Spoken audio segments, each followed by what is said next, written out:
Getting an award of this nature is a serious accolade. It is an accolade that is matched in many other parts of the world, and particularly in the Commonwealth. But it is a special event. It is an event that recognises determination, commitment, perseverance, compassion, and also that contribution to our society, which is very special. Our Royal Honours system is steeped in history and tradition. From 1848 to 1975, we were part of the British base system. The highlight of the 1953-54 Royal Tour of New Zealand was an investiture ceremony conducted by a young Queen Elizabeth. It's a gala day for the capital. At the Town Hall, the Queen honours 130 North Islanders. First, the Chief Justice, the Honourable Harold Barraclough, for services to law and public bodies. He rises Sir Harold Barraclough. The former commander of the New Zealand 3rd Division in the Pacific Theatre of War, equally distinguished in civil life, receives insignia of a Knight Commander of the Order of St. Michael and St. George. Until the present royal tour, these ceremonies had never before been filmed. 2,000 guests look on as Mr. Bruce Levy of Palmerston North, who has done as much as anyone in the world to make 2 blades of grass grow where one grew before, receives the accolade of knighthood. Sir Bruce Levy.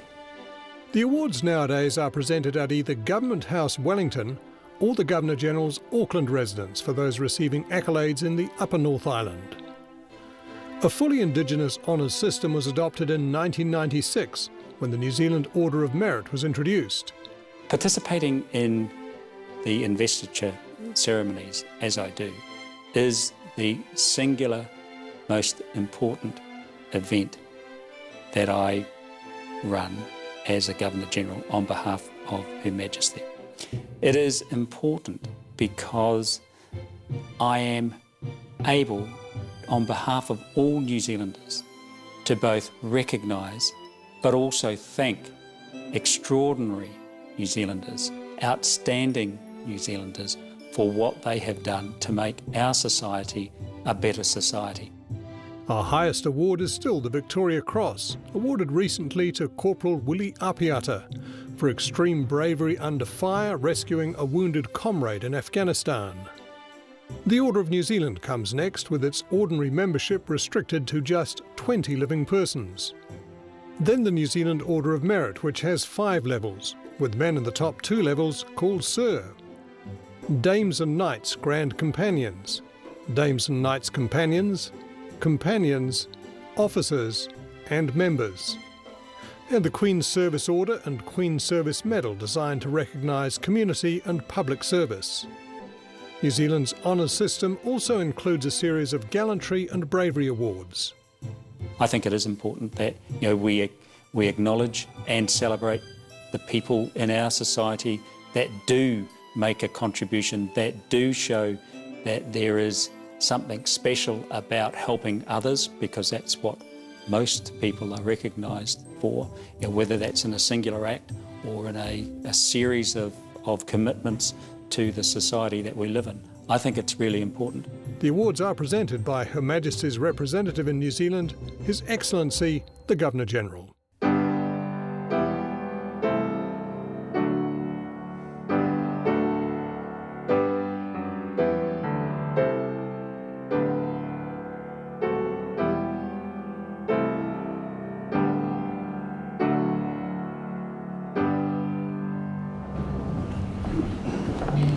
Ngā mana e ngā reo, e ngā iwi o ngā hau e whā, manuhiri tuārangi te manuhiri waiwai tapu, tēnei aku mihi mahana ki a koutou. Distinguished guests, ladies and gentlemen, and especially those visitors who have travelled a long way to be here today and for whom this may well be your first visit to the House, I extend a warm greeting to you all. Can I specifically acknowledge the Honourable Peter Dunn, Minister of the Crown and representing the Government, and also Mr Philip O'Shea, the Herald of Arms for New Zealand and also the Herald of the New Zealand Order of Merit. Ladies and gentlemen, Janine and I, we are absolutely thrilled to host you here this morning for this investiture ceremony. What makes the day particularly special is the occasion allows us to acknowledge the significant contributions of a group of individuals who have enriched our country in a variety of ways. As Governor-General, I have the authority and the privilege on behalf of Her Majesty the Queen of New Zealand to hold an investiture ceremony for her and to confer the honours to which each of the recipients is entitled.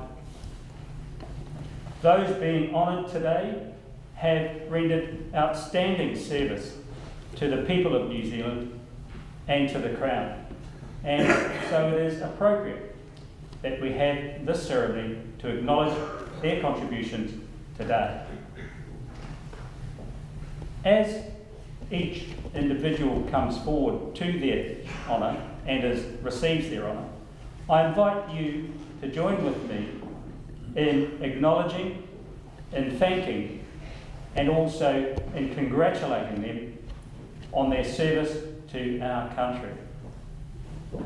Mr. Hewitt-Humphrey will now summons the recipients and read a citation for each person.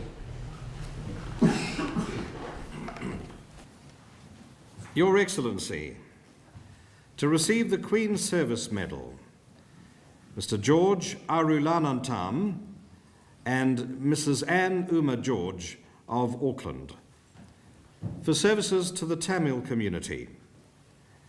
Mr. George Arulanantam has been President of the New Zealand Tamil Society and has worked to help Tamil refugees and migrants settle into New Zealand. He helped establish a school in Auckland for Tamil children. After his term as President of the New Zealand Tamil Society ended, he worked to establish an umbrella organisation, the Consortium of Tamil Associations of New Zealand. He's kept links with Sri Lanka and organised for Tamil members of Parliament to meet with New Zealand members of Parliament to discuss human rights issues in Sri Lanka.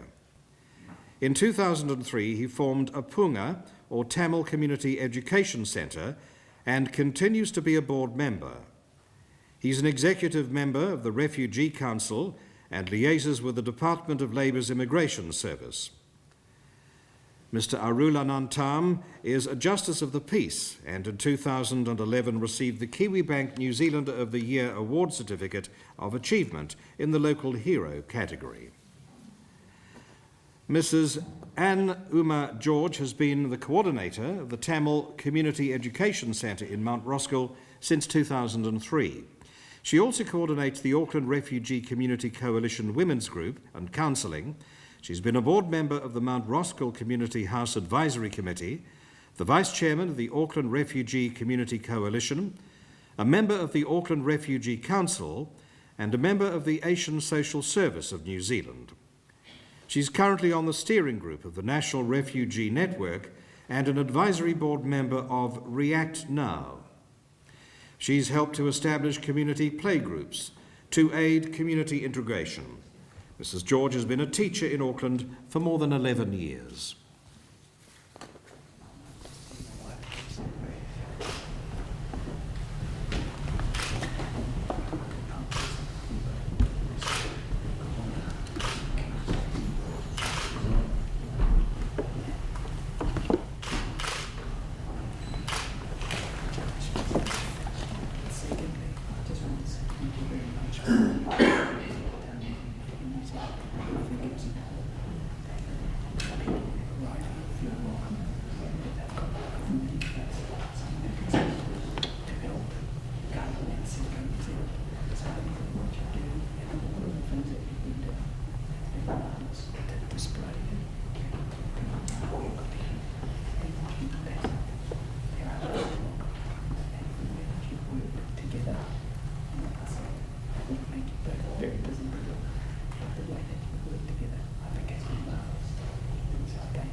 Your Excellency, the investiture is concluded. Ladies and gentlemen, distinguished guests, an investiture ceremony is the singular most important event that I hold on behalf of Her Majesty the Queen of New Zealand. It's important because I am able, as Governor-General, and on behalf of all New Zealanders, to recognise and thank an extraordinary group of people for what they've done to make ours a better society. And I think it is important that we acknowledge and celebrate the people that do make a contribution, people who show that there is something special about helping others, whether that is in a singular act or in a series of commitments. Receiving an award of this nature is a serious accolade. It recognises the determination, the commitment, perseverance, compassion and contribution to our society that each individual has made. To you, the recipients, we have all been privileged to hear your stories. You have set a fine example which inspires, encourages and motivates others. In your own way, each of you promotes something that is important to we New Zealanders. With that said, I could think of no better phrase to sum up your contributions than the words of the late Sir Paul Callaghan when he said, "What greater sense of fulfilment can there be but to make a difference to the community in which you live?" It's one of the reasons I wanted to come back home and make my life here. As I say to our diaspora, that's the real opportunity New Zealand offers. It's hard to make a difference in New York. Here, everything you contribute makes a visible difference. Your resolute character and commitment has brought us together today. Your contribution has enriched the cultural, social, sporting and economic fabric of Aotearoa, New Zealand. So on behalf of the Queen of New Zealand and all New Zealanders, I congratulate you on your achievements.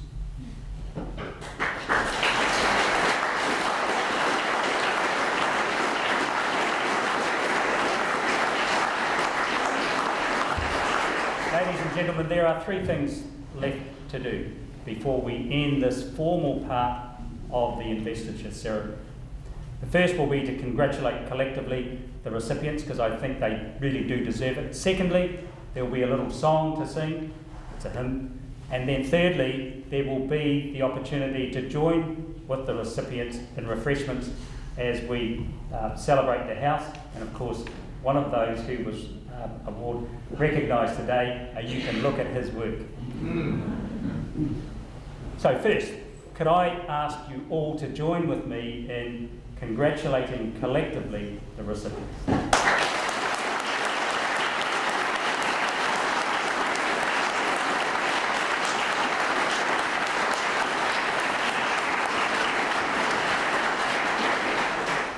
Secondly, I invite you to stand and join with me in singing our national anthem in Māori and in English.